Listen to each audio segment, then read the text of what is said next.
Hello guys, हमारे YouTube channel पर आपका स्वागत है।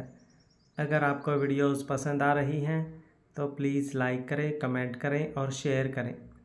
अगर आपने चैनल को अभी तक सब्सक्राइब नहीं किया है तो प्लीज़ चैनल को सब्सक्राइब करें। जसन के सवाल पर रैना एकदम से चौंक गई थी, क्योंकि आज तक जसन ने उससे कभी कुछ नहीं पूछा था, ना ही कभी उसे शक की नज़रों से देखा था। लेकिन आज उसकी नज़रें भी थोड़ी अलग थी और उसका सवाल तो रैना को मुसीबत में डाल रहा था। वो सोच में थी कि जसन को जवाब क्या दे। अति भी हैरानी से जसन की तरफ देख रही थी। तभी अचानक जसन मुस्कुराया और बोला, क्या हुआ? आप इतना परेशान क्यों हो गई? मैं तो वैसे ही पूछ रहा था। खैर छोड़िए, आइए आप भी हमारे साथ डिनर कीजिए। बोलते हुए वो डाइनिंग टेबल पर बैठ गया। रैना की सांस में सांस आई। वो हल्का सा मुस्कुरा कर बोली, मैं अभी फ्रेश होकर आती हूँ। बोलकर वो ऊपर सीढ़ियों की तरफ बढ़ गई। सीढ़ियाँ चढ़ते हुए उसने पलट कर डाइनिंग टेबल की तरफ देखा। अति ने जसन का हाथ थामा और उसकी तरफ देखते हुए पूछ रही थी, पक्का आप जो कह रहे हैं वही होगा ना? तक्षक आरजू से अलग होकर किसी और से शादी तो नहीं करेगा ना? जसन ने उसके हाथ को और भी ज़्यादा कसकर पकड़ा और बोला, मुझे विश्वास है तक्षक पर। भले ही वो चाहे जितना मर्जी गुस्सैल और अकड़ू हो, लेकिन उसके अंदर तुम्हारी परवरिश है। मोहब्बत को ठोकर वो कभी नहीं मार सकता। उसकी बात सुनते हुए अति का चेहरा एक बार फिर से खिल गया था। सीढ़ियाँ चढ़ते हुए रैना उनकी तरफ देख रही थी। उसके चेहरे पर अति के लिए नफरत साफ झलक रही थी। गुस्से से कांपते हुए वो मन ही मन बोली, तुम दोनों जो सोच रहे हो वो बिल्कुल नहीं होगा। मैं ऐसा कभी नहीं होने दूंगी। मेरी कनिका ने हमेशा जिस चीज़ के लिए ज़िद की है मैंने उसे दिलाई है, फिर चाहे उसकी कीमत कुछ भी क्यों ना हो। इस बार उसकी ज़िद तक्षक की है तो तक्षक उसे ही मिलेगा, फिर उसके लिए चाहे मुझे कुछ ही क्यों ना करना पड़े। बोलते हुए उसके चेहरे के एक्सप्रेशन बहुत ज़्यादा खतरनाक थे। वो जल्दी से सीढ़ियाँ चढ़ते हुए ऊपर आई और कमरे में आते ही उसने किसी को फ़ोन किया।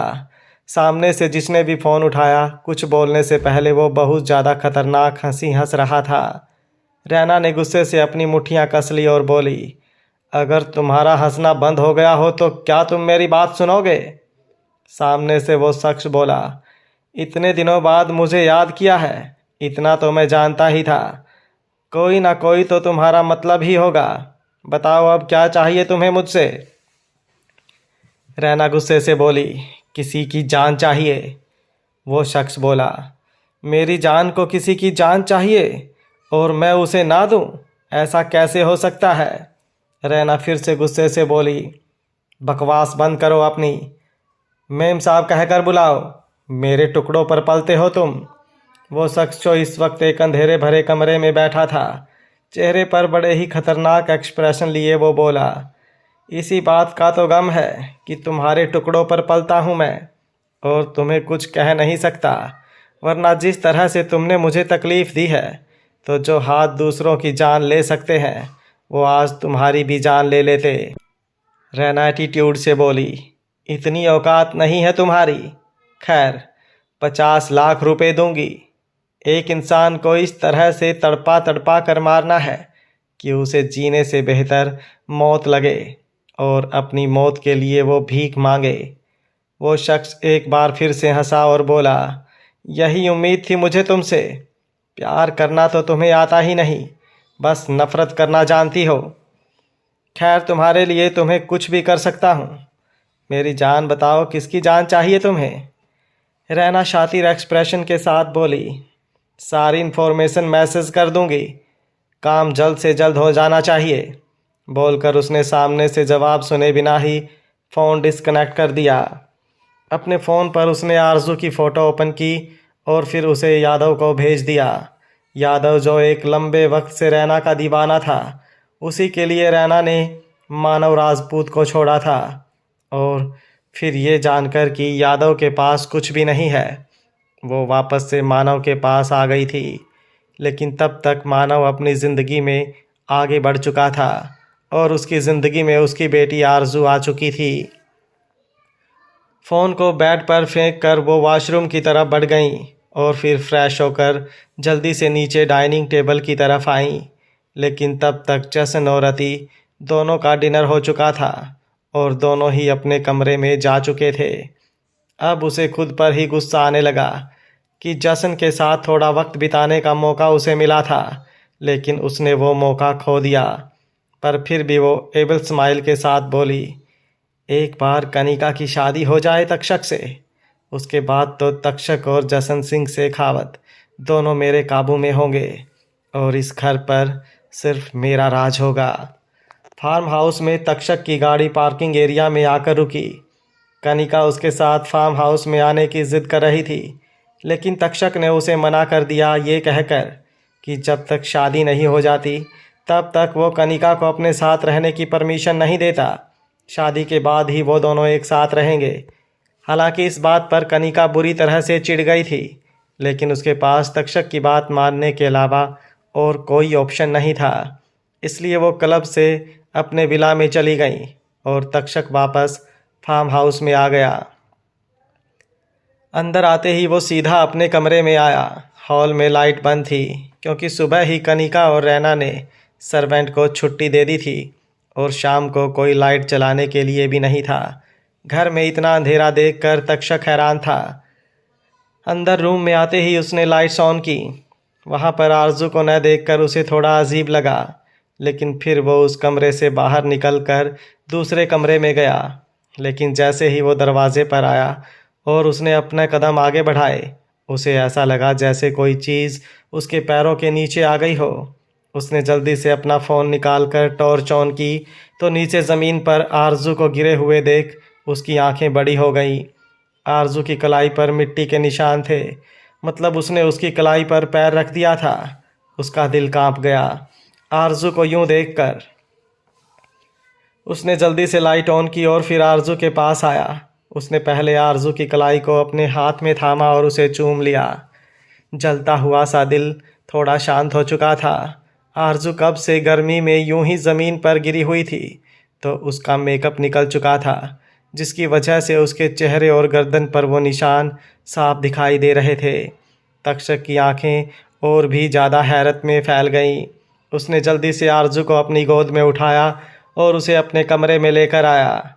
उसने सबसे पहले आरजू को बेड पर लिटाया और फिर उसके चेहरे को थपथपाकर उसे होश में लाने की कोशिश की, लेकिन आरजू ने अपनी आंखें नहीं खोली। तक्षक को अब डर लगने लगा था। उसने उसके चेहरे पर पानी के छींटे भी मारे, पर उससे भी आरजू को कोई फर्क नहीं पड़ा। तक्षक ने जल्दी से डॉक्टर को कॉल किया तो करीबन 10-15 मिनट में ही डॉक्टर उसके पास पहुंच गए।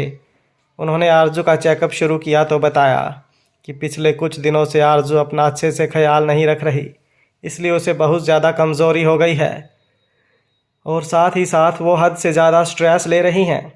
उसके चेकअप से जो चीज़ सामने आई डॉक्टर ने वो तो बता दी थी, लेकिन उसके चेहरे और गर्दन पर जो निशान थे उनके बारे में तक्षक से बात करने पर भी उन्हें डर लग रहा था। लेकिन तभी तक्षक ने खुद आगे बढ़कर पूछा, आप मुझे बता सकते हैं कि ये निशान किस चीज़ के हैं? डॉक्टर हैरान था, लेकिन फिर उन्होंने तक्षक को बताया कि ये निशान आरजू को मोलेस्ट करने की वजह से आए हैं। किसी ने आरजू के चेहरे पर थप्पड़ मारा है और उसकी गर्दन को भी दबाने की कोशिश की है। तक्षक सोच में पड़ गया। सुबह तक आरजू बिल्कुल ठीक थी, तो अब शाम को क्या हुआ होगा? कनिका भी उसके साथ थी, तो वो कनिका पर भी शक नहीं कर सकता था। उसने डॉक्टर से कुछ नहीं कहा। डॉक्टर अपनी पेमेंट लेने के बाद वहाँ से चले गए।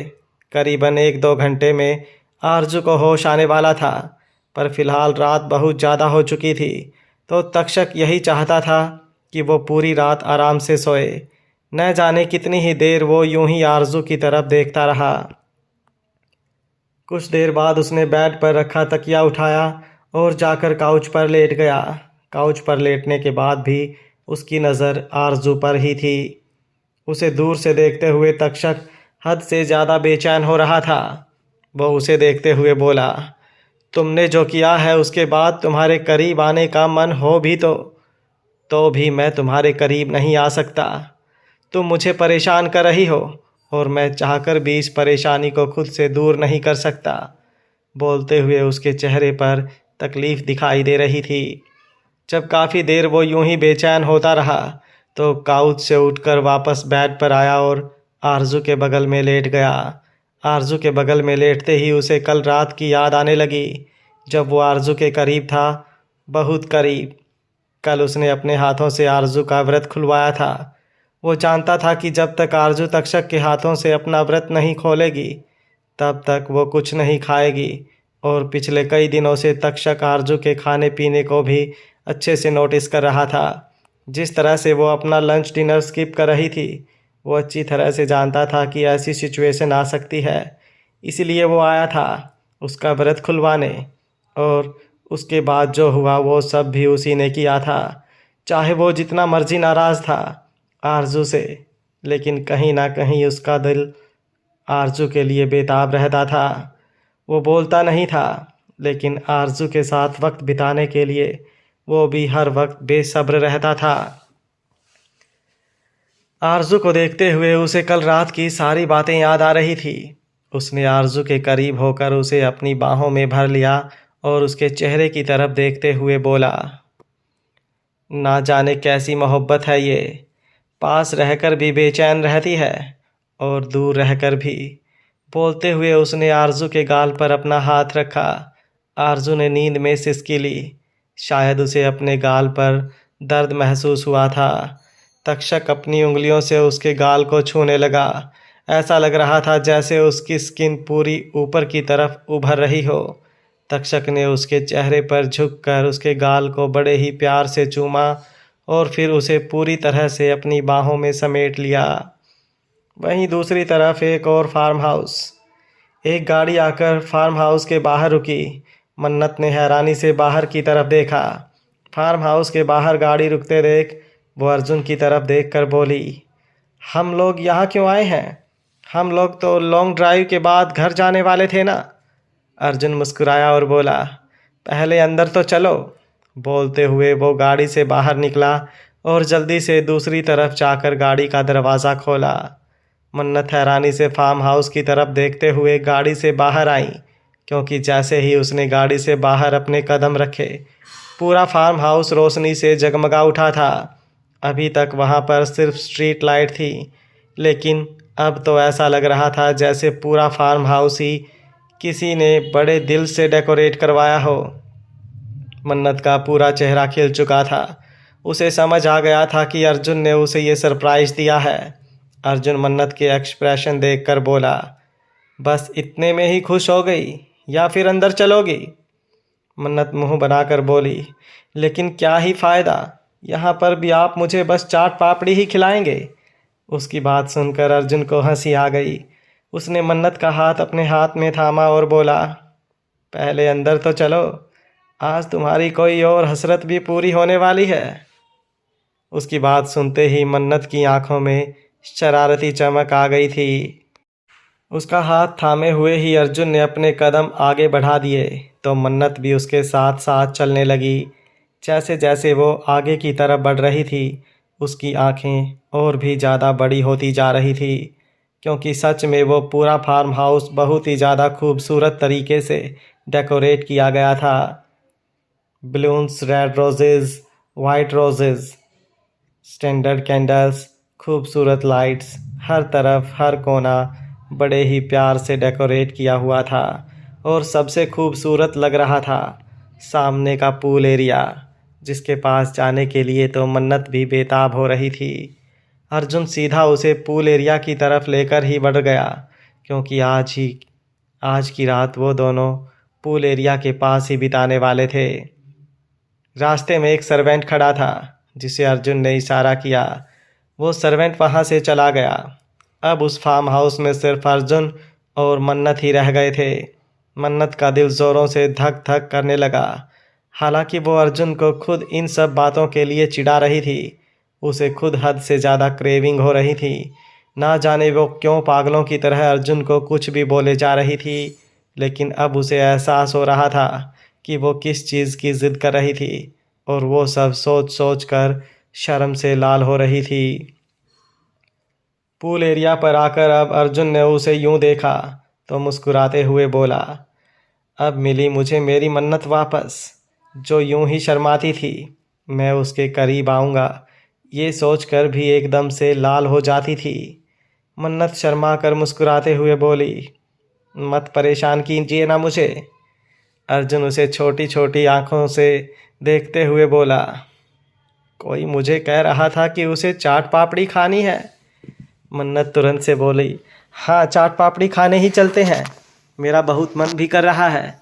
बोलते हुए ही उसने अर्जुन की कोहनी को पकड़ा और बाहर की तरफ बढ़ने लगी तो अर्जुन ने उसका हाथ पकड़कर उसे रोका और उसे अपने करीब करते हुए बोला, चाट पापड़ी तो आज मैं तुम्हें यहीं खिलाऊंगा। मन्नत बढ़ती हुई धड़कनों के साथ बोली, प्लीज़ ऐसी बातें मत कीजिए। मैं पागल थी जो मैंने वो सब कहा, लेकिन मेरा मतलब उन सब चीज़ों से नहीं था। मैं तो बस अभी वो बोल ही रही थी कि अर्जुन ने उसके माथे पर आए हवा में झूलते हुए बालों को अपने हाथों से उसके कानों के पीछे किया और बोला, तुम्हारा मतलब था कि तुम मुझे महसूस करना चाहती हो। तुम्हारा मतलब था कि इतने दिनों से जो हमारे बीच दूरियां थी, अब तुम जी भर कर मेरे करीब रहना चाहती हो। एक बार फिर से वो एहसास जीना चाहती हो जो हमारी मोहब्बत को मुकम्मल करते हैं।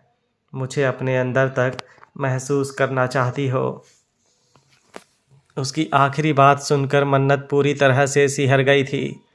उसकी सांसें हद से ज़्यादा गहरी हो गई। जिस तरह से उसकी पलकें झुकी थी, अर्जुन को उस पर और भी ज़्यादा प्यार आने लगा। वह उसके होठों को सहलाते हुए बोला, साथ तो मैं तुम्हारे हमेशा ही हूँ, लेकिन तुम कुछ पल मेरे साथ अकेले में इस तरह से बिताना चाहती हो कि वो पल तुम्हें हर पल महसूस हो। तुम मुझसे मेरी मोहब्बत लेकर मुझे अपनी मोहब्बत देना चाहती हो। तुम एक बार फिर से मुझे महसूस करना चाहती हो। मन्नत ने जल्दी से उसके होठों पर अपना हाथ रखा और बोली, मत कीजिए ना परेशान। अर्जुन हंसा और बोला, ठीक है नहीं करता, चलो चलकर चाट पापड़ी खाते हैं। मन्नत की आंखें एक बार फिर से बड़ी हो गई। अर्जुन उसे लेकर आगे आया तो उसने सामने टेबल की तरफ देखा। टेबल की तरफ देखते हुए वो एकदम शॉक हो गई। टेबल पर चाट पापड़ी की ही पूरी वैरायटी थी। ऐसा लग रहा था जैसे अर्जुन ने वहाँ पर पूरी शॉप खोल दी हो। उसे हंसी आने लगी। अर्जुन उसे देखते हुए बोला, वैसे तो मैं ये सब तुम्हें खिलाने वाला हूँ, लेकिन ये सब तुम्हारे लिए नहीं है। ये मेरे बच्चों के लिए है जो ऐसे ऊट पटांग डिमांड्स करते रहते हैं। तुम्हें तो मैं कुछ और खिलाने वाला हूँ। बोलते हुए उसने अपने होठों को हल्का सा दांतों में दबाया तो मन्नत पूरी तरह से ब्लश करने लगी। अर्जुन ने उसे चेयर पर बिठाया और फिर उसे उसकी पसंद के हिसाब से खिलाया। किसी भी चीज़ में ज़्यादा मसाले या फिर ज़्यादा ऑयली खाना नहीं था। वो सब प्रेगनेंसी के हिसाब से ही बना हुआ था। मन्नत को बहुत मज़ा आ रहा था, लेकिन उसने थोड़ा सा ही खाया क्योंकि रात हो चुकी थी और ये सब खाना हेल्दी नहीं होने वाला था। जैसे ही वो सब फिनिश हुआ, अर्जुन ने मन्नत के होठों को साफ़ किया और फिर उसके सामने घुटनों के बल बैठ गया। मन्नत हैरानी से उसे देखने लगी। अर्जुन ने उसके सामने अपना हाथ बढ़ाया तो मन्नत ने उसके हाथ के ऊपर अपना हाथ रखा और अर्जुन भी ऊपर उठा। अब वहाँ पर म्यूजिक चल रहा था और दोनों एक दूसरे का हाथों में हाथ थामे डांस कर रहे थे, लेकिन बहुत धीरे धीरे। अर्जुन और मन्नत के बीच जो मन्नत का बेबी बम्प आ रहा था, वो उन दोनों को मुस्कुराने पर मजबूर कर रहा था। अर्जुन मन्नत का पूरा ध्यान रख रहा था। उसने मन्नत का एक हाथ अपने हाथ में थामा हुआ था तो दूसरा हाथ उसकी कमर पर रखा हुआ था। मन्नत ने अपने दोनों हाथ उसके कंधे पर रखे हुए थे। दोनों कुछ देर यूं ही एक दूसरे के कदम से कदम मिलाते हुए डांस करते रहे। और फिर अर्जुन मन्नत को पूल के दूसरी तरफ लेकर आया। अभी तक उस तरफ तो मन्नत का ध्यान ही नहीं गया था। वहाँ पर पूरा बेड लगा हुआ था, नीचे गद्दे बिछाए हुए थे और ऊपर की तरफ पर्दे लगे हुए थे। मन्नत का चेहरा एक बार फिर से शर्म से लाल होने लगा। अर्जुन मुस्कुराकर बोला, अब बच्चों की डिमांड तो पूरी कर दी, अब उनकी मम्मा की बारी। मन्नत चिढ़कर बोली, मेरा वो मतलब नहीं था। अर्जुन उसे तिरछी नज़रों से देखकर बोला, लेकिन मेरा मतलब तो वही है, और अब तुम मुझे रोक नहीं सकती। बोलते हुए वो दोनों वहाँ पर आ चुके थे। अर्जुन ने मन्नत को बड़े ही प्यार से बिस्तर पर लिटाया और फिर उसे देखते हुए अपनी शर्ट के बटन खोलने लगा। मन्नत ने एक बार फिर से अपनी पलकें झुका ली। अर्जुन थोड़ा सा उसके ऊपर झुककर उसकी आंखों में देखते हुए बोला, आई लव यू जाना।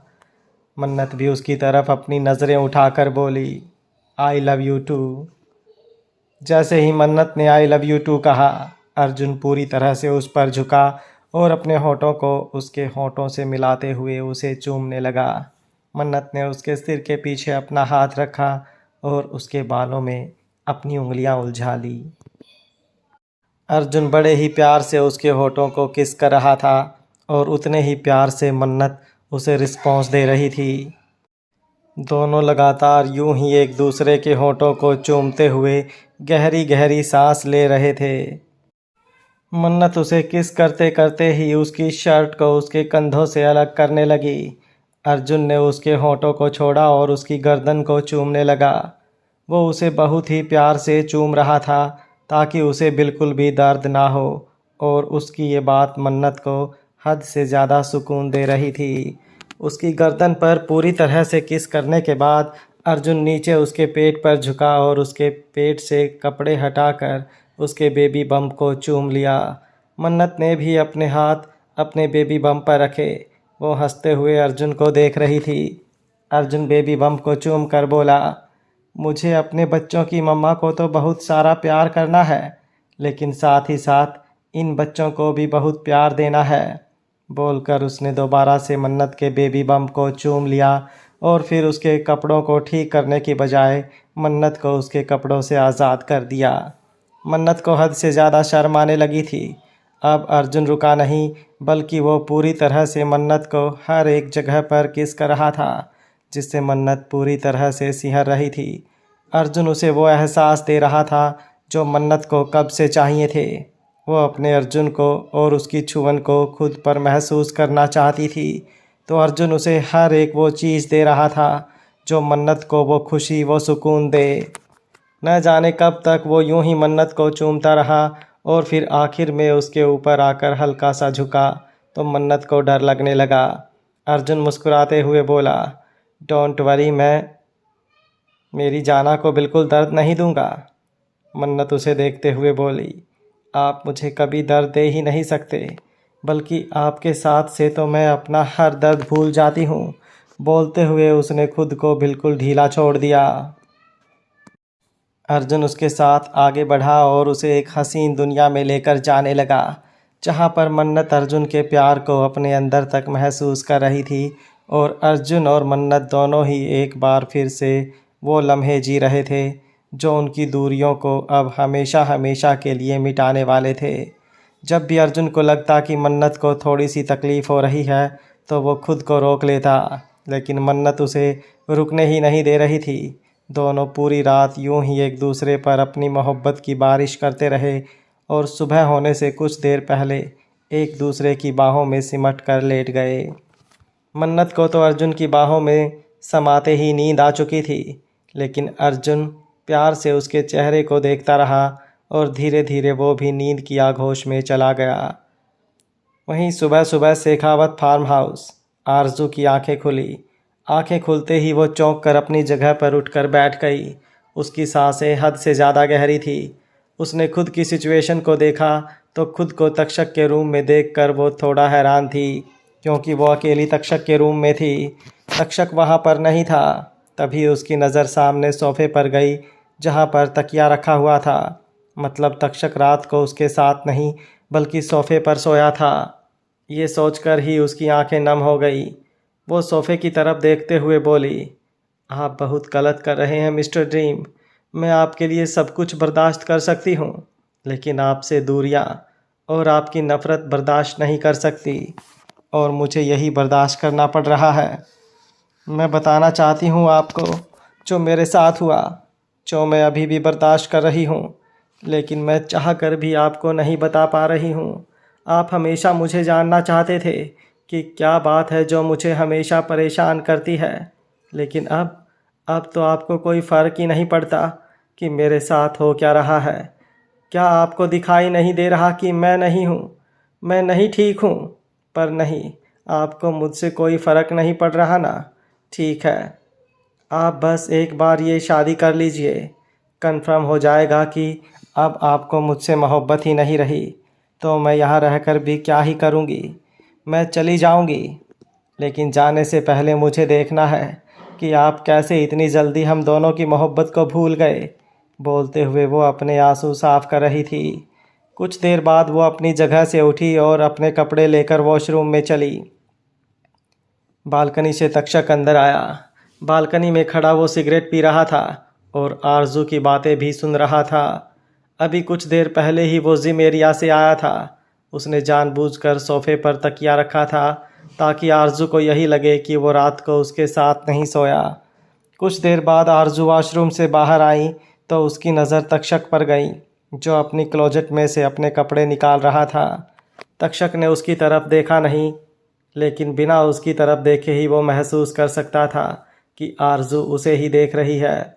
वो थोड़े एटीट्यूड से बोला, अगर मुझे देखना बंद हो गया हो तो जाओ यहाँ से और जाकर अपने कमरे में करो जो करना है।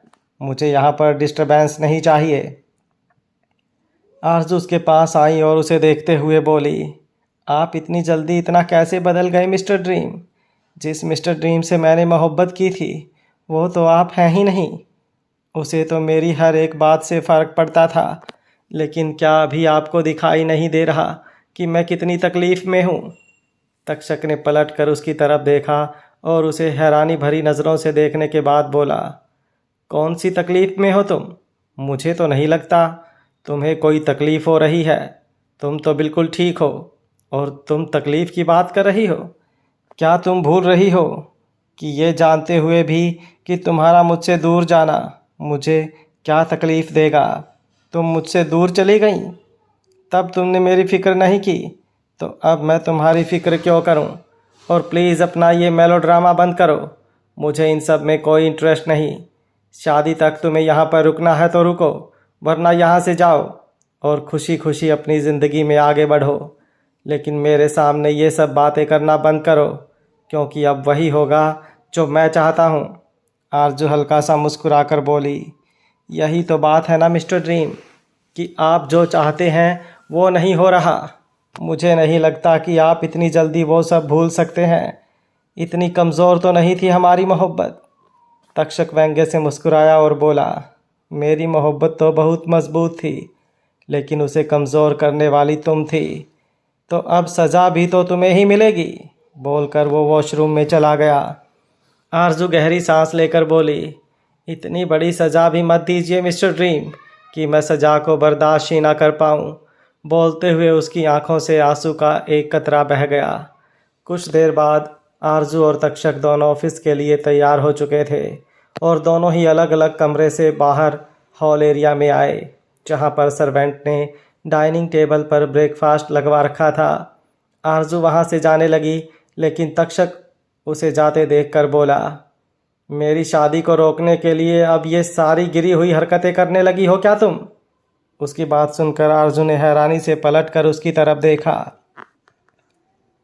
तक्षक उसे देखते हुए बोला, मुझे नहीं पता था कि तुम इतना गिर जाओगी कि अब ये सब शुरू कर दोगी, पर वेल, तुम्हें जो करना है करो। अभी वो बोल ही रहा था कि आरजू फ्रस्ट्रेटेड एक्सप्रेशन के साथ बोली, लेकिन मैंने किया क्या है मिस्टर ड्रीम? बोलते हुए वो तक्षक के थोड़ा करीब आ गई। आरजू हैरानी से तक्षक को देख रही थी। वो फ्रस्ट्रेटेड होकर बोली, अब मैंने क्या किया है मिस्टर ड्रीम? अब आप मुझे इस तरह से कैसे? अभी वो बोल ही रही थी कि तक्षक एटीट्यूड भरे एक्सप्रेशन के साथ बोला, ब्रेकफास्ट। आरजू ने अब हैरानी भरी नज़रों से उसे देखा। पहले उससे इस तरह की बातें की और अब उसे तक्षक ब्रेकफास्ट के लिए पूछ रहा था। लेकिन एक पल रुक कर ही तक्षक फिर से बोला, ब्रेकफास्ट ना करना, लंच ना करना, डिनर ना करना, इधर उधर मेरे घर में कहीं पर भी बेहोश होकर गिर जाना, ये सब तुम्हारी गिरी हुई हरकतें ही तो हैं। जानबूझकर कर रही हो ना ये सब, ताकि मेरी शादी में रुकावट आए। मुझे नहीं पता था कि तुम्हें मेरी शादी से इतनी प्रॉब्लम होगी कि तुम ऐसी हरकतों पर उतर आओगी। आरजू को जैसे अपने अंदर कुछ टूटता हुआ महसूस हुआ। तक्षक से इस तरह की बातों की उम्मीद उसे बिल्कुल भी नहीं थी। उसे यकीन नहीं हो रहा था कि तक्षक उसके ऊपर इस तरह का इल्ज़ाम भी लगा सकता है।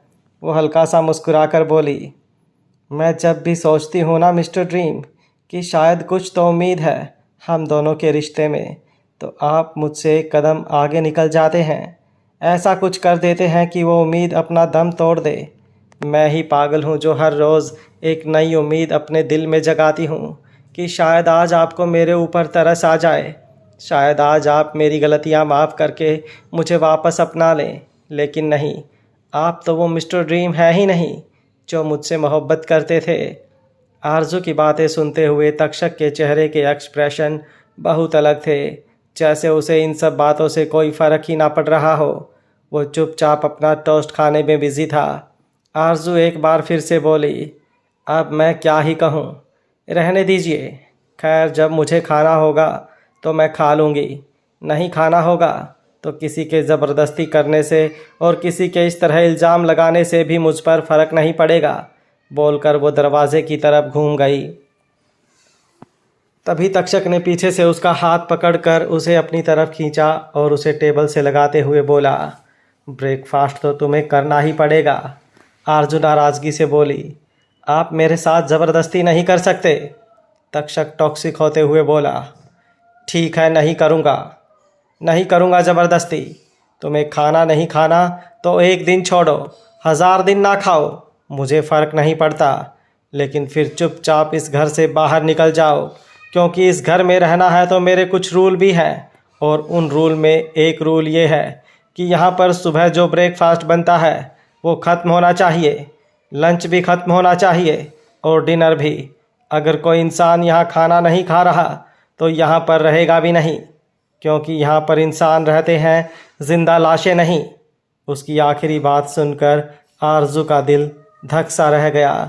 उसके हाथ तक्षक के सीने पर आ गए थे, लेकिन अब उसने उसके सीने से अपने हाथ हटा लिए और हैरानी और नाराज़गी के मिले जुले भाव से उसे देखते हुए बोली, काश मुझे आपसे कभी मोहब्बत ना हुई होती।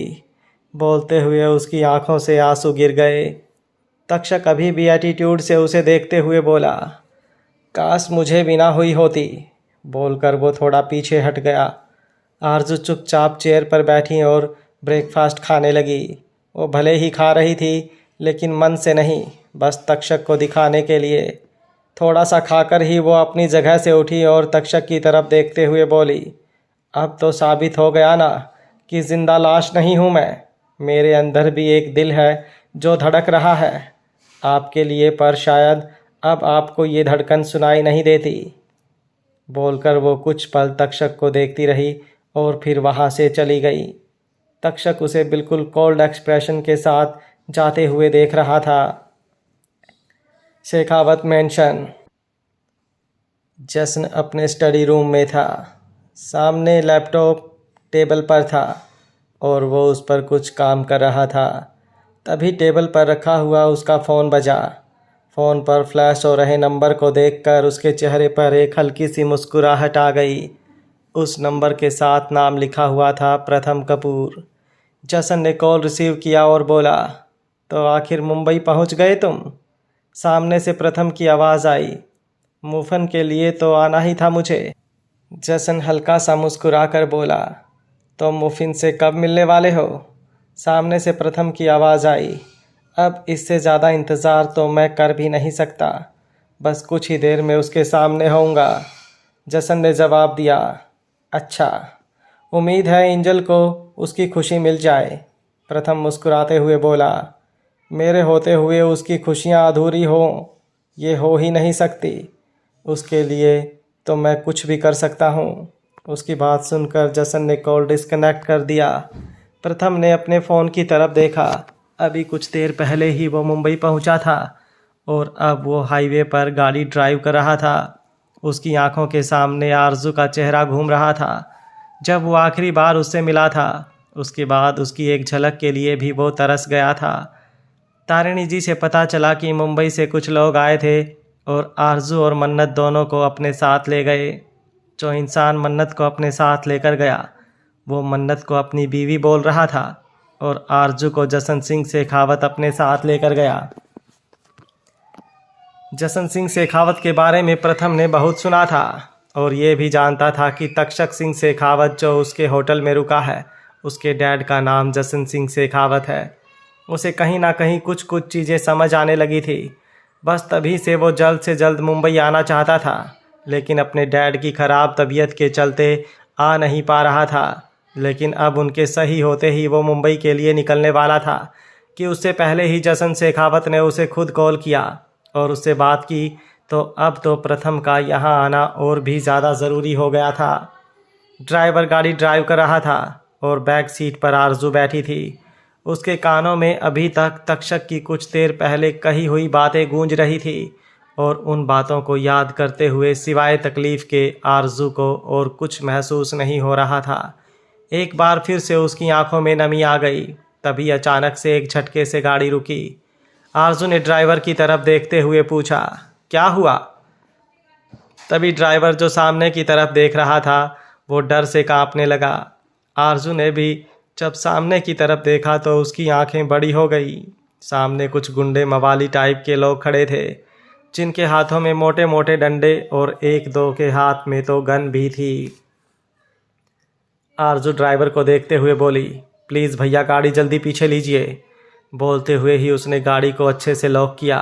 ड्राइवर गाड़ी पीछे लेता उससे पहले ही सामने खड़े एक शख्स ने ज़ोर से अपने हाथों में पकड़ी हुई हॉकी गाड़ी के फ्रंट पर मारी तो पूरा कांच एक पल में चकनाचूर हो गया और गाड़ी के अंदर ही गिरा, जिससे ड्राइवर जख्मी हो गया। लेकिन फिर भी ड्राइवर ने फुर्ती दिखाते हुए गाड़ी दोबारा स्टार्ट करने की कोशिश की, लेकिन उससे पहले ड्राइविंग सीट की विंडो भी बिल्कुल चकनाचूर हो गई और एक शख्स ने गाड़ी के अंदर हाथ मारते हुए गाड़ी की चाबी को निकाला और बाहर फेंक दिया।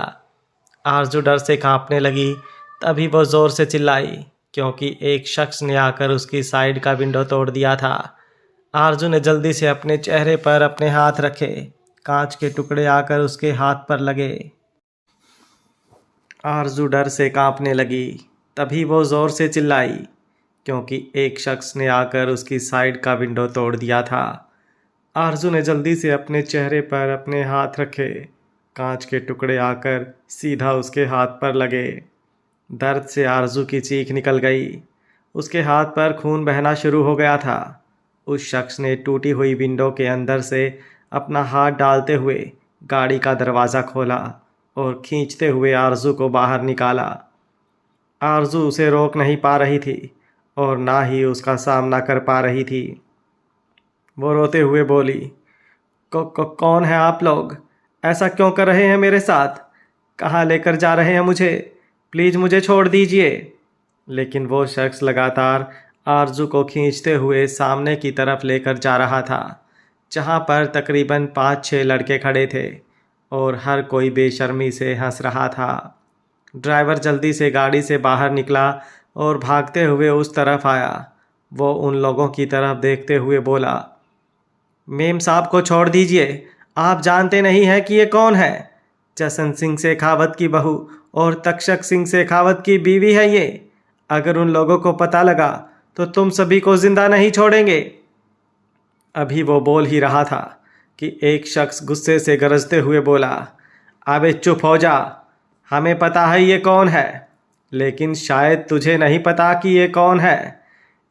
ये है एक रंडी वैश्या। वैश्या जानता है ना कौन? नहीं तो ले मैं बताता हूँ। जो कोठे पर हम जैसों को मज़ा देती है, धंधा करती है ये साली, धंधा। और धंधे वाली कोठे पर अच्छी लगती है, किसी के घर पर नहीं। इसलिए हम इसे इसकी जगह पर छोड़कर आएंगे, लेकिन उससे पहले होंगे हमारे फ्री के मज़े। अब इतना तो बनता ही है। बोलते हुए वो शख्स बेशर्मी से हंसा। वो शख्स जो कुछ बोल रहा था वो सब सुनकर वो ड्राइवर भी हैरान था। आरजू उसके मुंह से वो सब सुनकर इतना तो समझ चुकी थी कि ये लोग नॉर्मल गुंडे मवाली नहीं हैं। ये लोग या तो चंदाबाई के कोठे के लोग हैं या फिर रैना के आदमी। जहाँ तक उसे जशन से पता चला था, चंदाबाई का कोठा पूरी तरह से ख़त्म हो चुका था।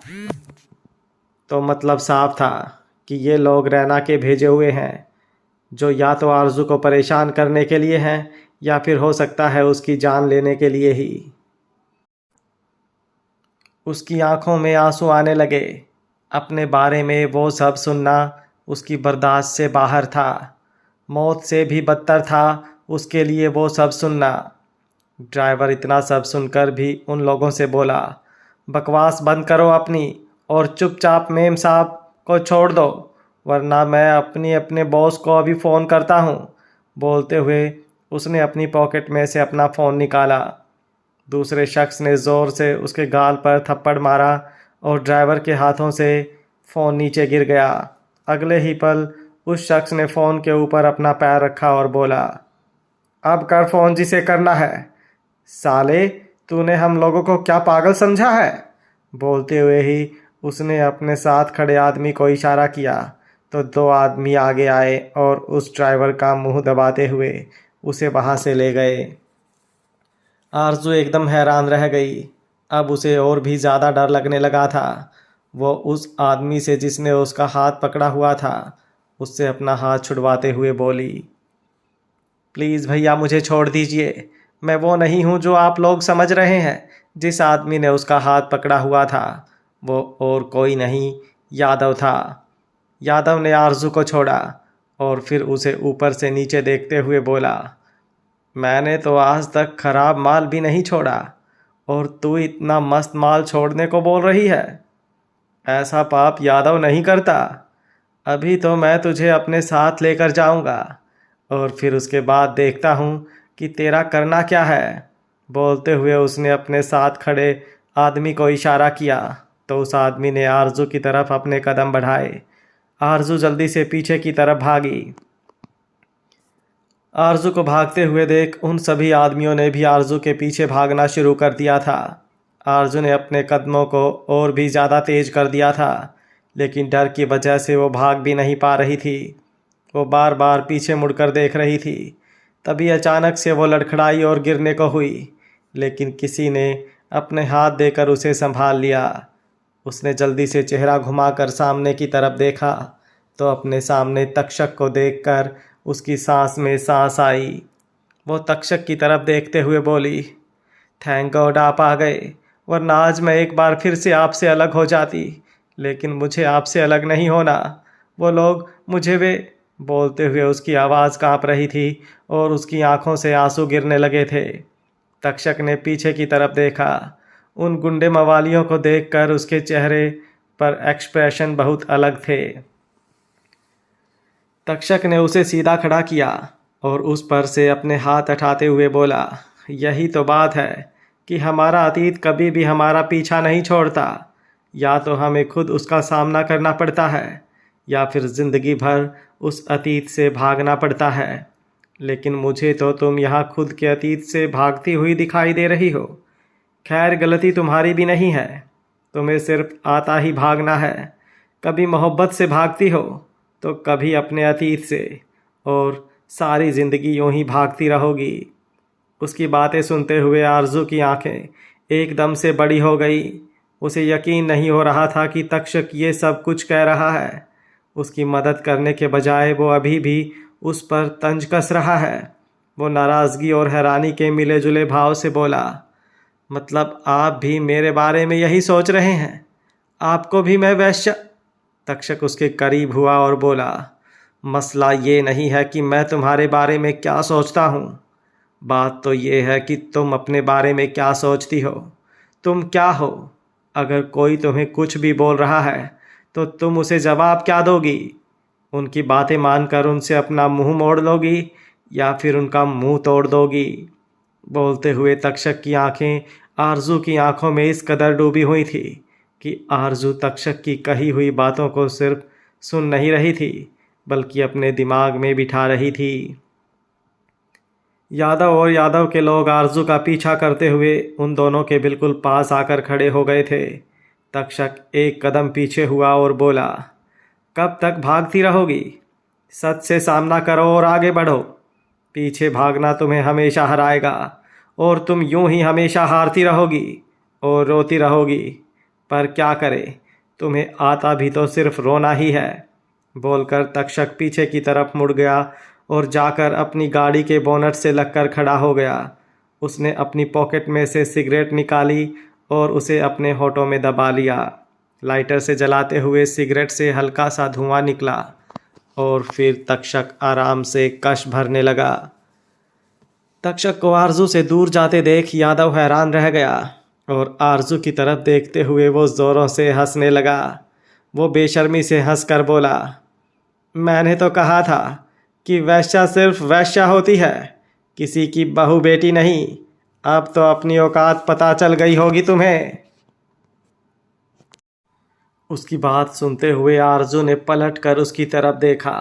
उसके दिमाग में तक्षक की कही हुई बातें चल रही थी। यादव तेजी से उसकी तरफ बढ़ा और उसकी कलाई पकड़कर बोला, चल साली, अब नखरे दिखाना बंद कर और काम पर लग जा। वैसे भी जब तक तुझ जैसी वैश्या का मुझ जैसा मर्द ना मिले। वो बोल ही रहा था कि आरजू ने एक ज़ोरदार थप्पड़ यादव के चेहरे पर जड़ दिया। थप्पड़ की आवाज़ इतनी तेज थी कि उस पूरी जगह पर गूंज गई। यादव के सभी आदमी एकदम हैरान रह गए।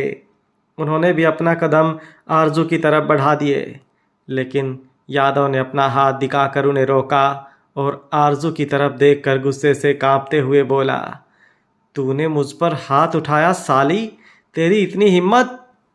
बोलते हुए उसने अपना दूसरा हाथ आरजू की तरफ बढ़ाया, लेकिन आरजू ने तभी नीचे से उसका अपना पैर हिलाया और अपना घुटना उसके प्राइवेट पार्ट पर दे मारा।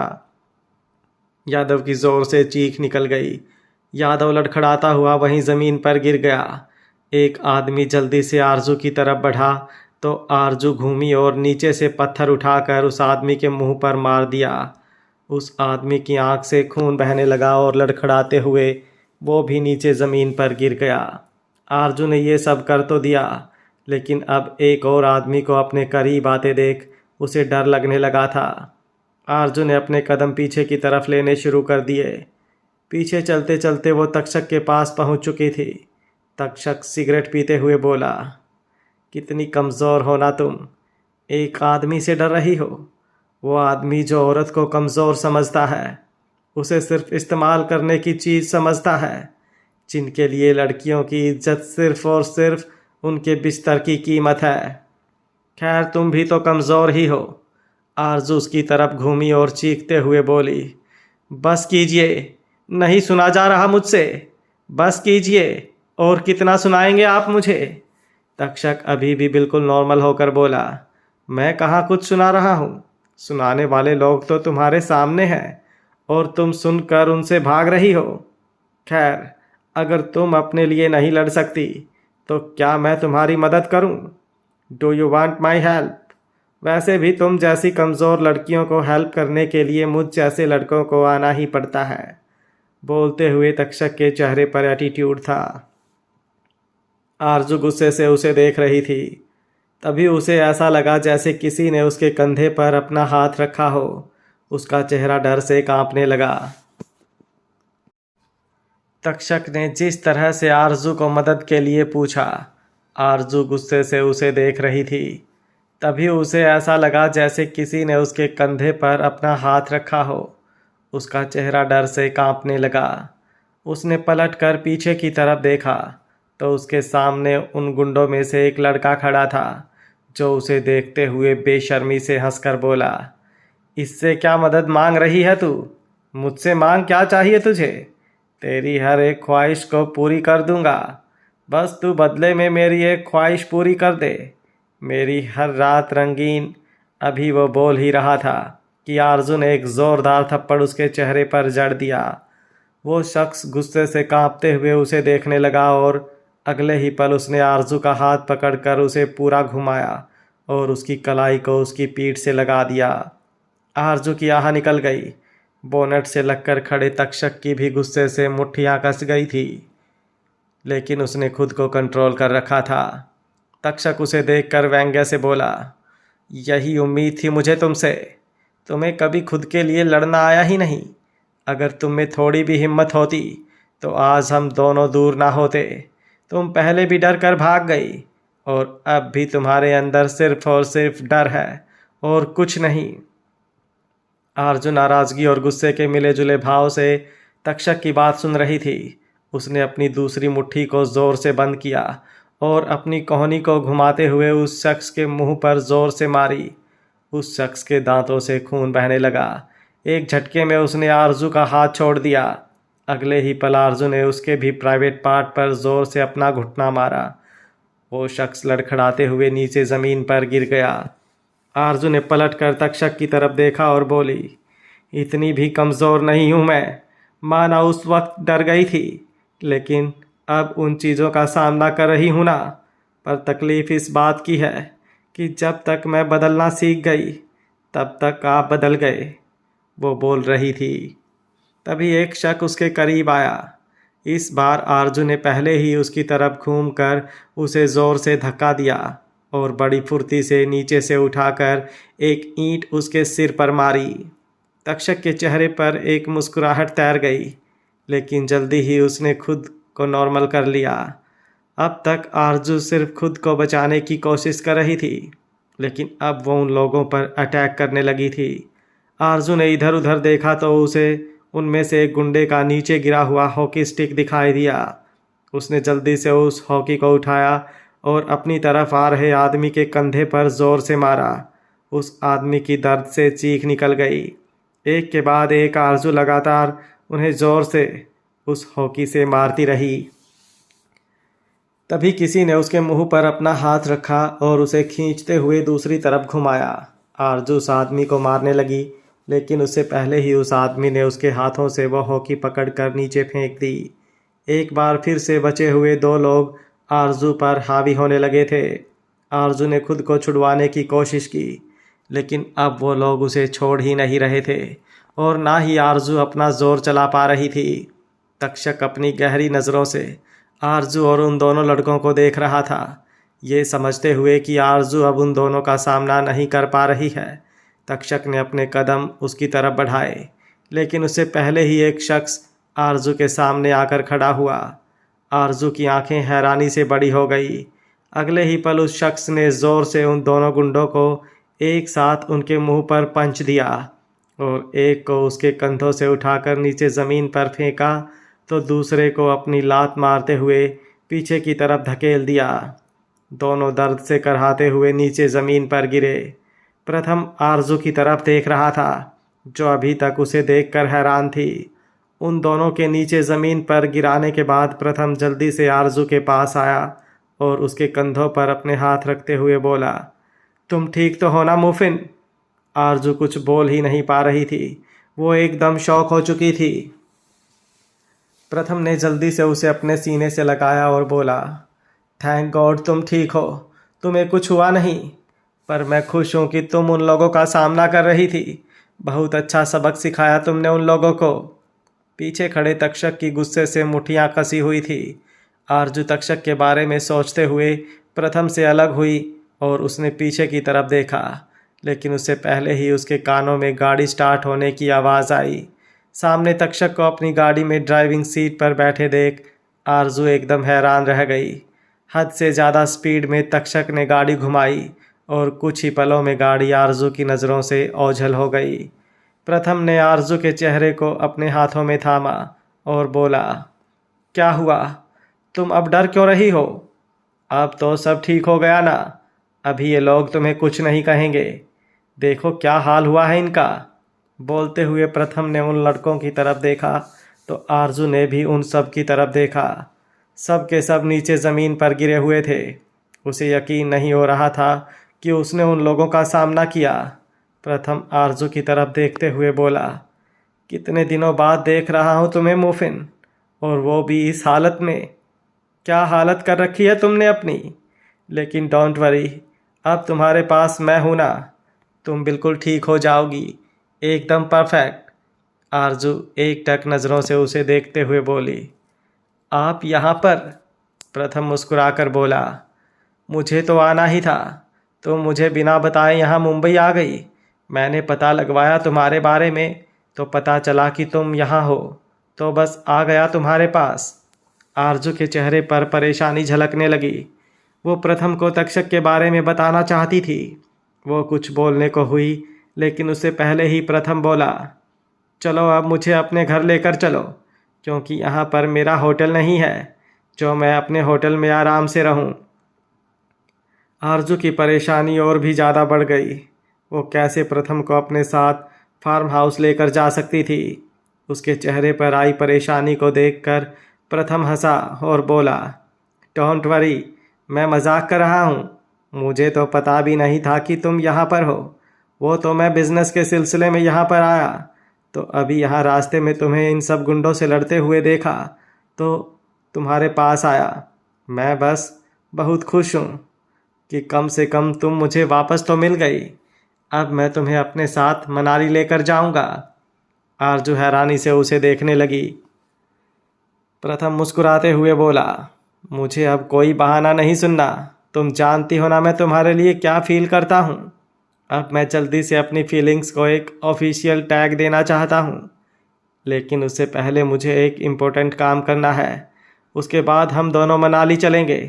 तुम चलोगी ना मेरे साथ? आरजू तुरंत से कुछ बोलने को हुई, लेकिन उससे पहले ही प्रथम ने सामने खड़ी गाड़ी की तरफ देखते हुए कहा, वो गाड़ी तुम्हारी है क्या? आरजू उससे नज़रें चुराने लगी, क्योंकि वो गाड़ी बहुत ज़्यादा लग्जूरियस थी और अगर आरजू हाँ बोलती तो प्रथम कई सवाल पूछता, लेकिन आरजू उससे कोई बात छुपाना भी नहीं चाहती थी, इसलिए उसने हल्का सा अपना सर हाँ में हिला दिया। प्रथम मुस्कुराया और बोला, लेकिन ड्राइवर तो कहीं नज़र नहीं आ रहा, और जहाँ तक मैं जानता हूँ तुम्हें तो ड्राइव करनी आती ही नहीं। आरजू हिचकिचाते हुए बोली, वो ड्राइवर गुंडों की वजह से। प्रथम हल्का सा मुस्कुराकर बोला, कोई बात नहीं, वो ठीक होगा, चलो मैं तुम्हें ड्रॉप कर दूं। बोलते हुए उसने आरजू की बात तो सुनी ही नहीं, बस आरजू का हाथ पकड़ा और उसे अपने साथ अपनी गाड़ी की तरफ लेकर बढ़ गया। आरजू बस उसे देखती रह गई। वहीं दूसरी तरफ ठाकुर फार्म हाउस में मन्नत और अर्जुन दोनों एक दूसरे की बाहों में सिमटे हुए सो रहे थे। रात को दोनों पूल साइड सोए थे। सुबह जब धूप ने अपनी किरणें फैलाई तो अर्जुन मन्नत को अपनी गोद में उठाकर अंदर रूम में ले आया था। दो दो बच्चों के साथ प्रेग्नेंट मन्नत उसकी गोद में किसी बच्चे की तरह ही लग रही थी। मन्नत ने ब्लैंकेट पूरा ऊपर तक कवर किया हुआ था और अर्जुन की शर्टलेस बॉडी पर ब्लैंकेट उसकी कमर से नीचे नीचे था। अर्जुन ने कसमसाते हुए अपनी आंखें खोली और उसकी नज़र मन्नत पर गई, जो सुकून से सोई हुई थी। पिछले लगभग 1 महीने से दोनों साथ थे, लेकिन आज जो सुकून मन्नत के चेहरे पर था वो बहुत ही अलग था। अर्जुन ना जाने कितनी ही देर उसके चेहरे को यूं ही देखता रहा और फिर आगे बढ़कर उसने उसके चेहरे को चूमना शुरू कर दिया। मन्नत ने हल्की सी अंगड़ाई ली और उसके सीने पर अपना सर रख कर लेटते हुए बोली, कुछ देर और सोने दीजिए ना अर्जुन जी, आज बहुत दिनों बाद इतने सुकून की नींद आई है। अर्जुन मुस्कुराते हुए बोला, लेकिन मुझे तुम्हारी नींद उड़ानी है। मन्नत ने शरारत से अपनी एक आंख खोली और शरारती मुस्कुराहट के साथ ही बोली, नहीं, मुझे अभी थोड़ी देर और सोना है, क्योंकि हमारे बच्चों को अभी और नींद आई है। अर्जुन हंसा और बोला, लेकिन मुझे तो मेरे बच्चे कुछ और ही कह रहे हैं। वो तो बोल रहे हैं कि वो चाहते हैं कि मैं उनकी मम्मा को प्यार करूं। मन्नत ने झट से अपनी आंखें फिर से बंद कर ली और बोली, नहीं, बच्चे कह रहे हैं कि कल रात उनके पापा ने उनकी मम्मा को बहुत प्यार किया है, तो अब वो चाहते हैं कि उनकी मम्मा आराम से रेस्ट करे। अर्जुन हंसते हुए बोला, तुम मेरे बच्चों को झूठ बोलना सिखा रही हो? मन्नत ने झट से अपनी आंखें खोली और बोली, जी नहीं, बिल्कुल भी नहीं, मैं सच बोल रही हूँ। अर्जुन हल्का सा ऊपर उठा और बोला, अच्छा तो फिर मैं पूछूं मेरे बच्चों से? मन्नत थोड़े एटीट्यूड से बोली, पूछ लीजिए। उसकी बात सुनकर अर्जुन ने ब्लैंकेट के अंदर अपना चेहरा किया और उस ब्लैंकेट को पूरा खुद पर और मन्नत पर कर दिया। मन्नत के चेहरे पर मुस्कुराहट खिल गई।